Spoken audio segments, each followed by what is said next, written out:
In preparing for today, I found myself looking back, over 7 years to when I first addressed you as Director General.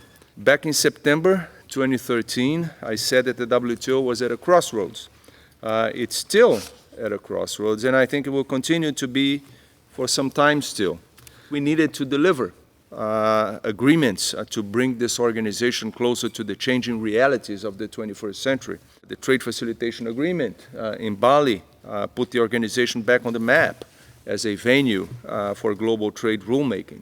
In Nairobi, 2015, we managed to harvest some important multilateral outcomes.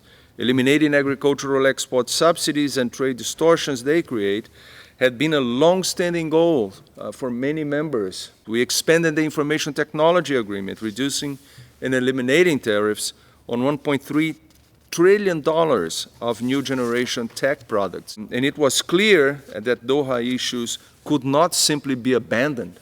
At the same time, it was an inescapable reality that there were other very real issues that needed to be addressed within the WTO. You know them all: e-commerce, facilitation of investments for development, micro, small, and medium-sized enterprises, domestic regulation of services, trade and economic empowerment of women. Those initiatives have since become an important part of work here in Geneva, with a growing number of participants from both developed and developing worlds, and a welcome spirit of transparency and inclusivity from the proponents.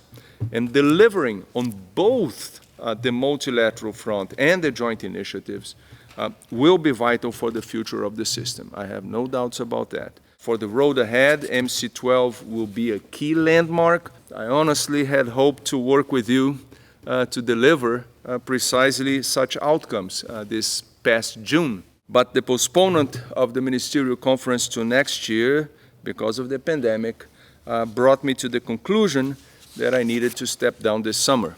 In light of the COVID-19 crisis, MC12 actually became even more important and critical, because it will be a key decision point for you to shape the direction of the post-COVID economy. So 23 years of my professional life have been intrinsically linked to this organization. And I have had many happy moments, I have to tell you, but also, like most of us, also my share of disappointments.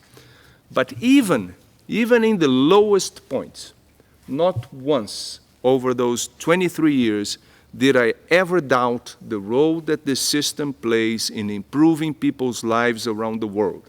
Don't assume that the WTO has a future irrespective of what you do here. To assure the future of the WTO, it is fundamental that members truly believe in the need to update the system. The rules that we negotiated back in the 80s and that we signed into force in 94 are, of course, still very relevant and much needed. Lose this, and we lose fundamental pillars of peace and prosperity. And I wish the next Director General every success in addressing these and other challenges. I will be supportive of him or her, of you, of your efforts, and I will be a passionate advocate for the system, whatever the future takes me. I'm sure that this is not a farewell. This is, as we say in Brazil, just a ciao.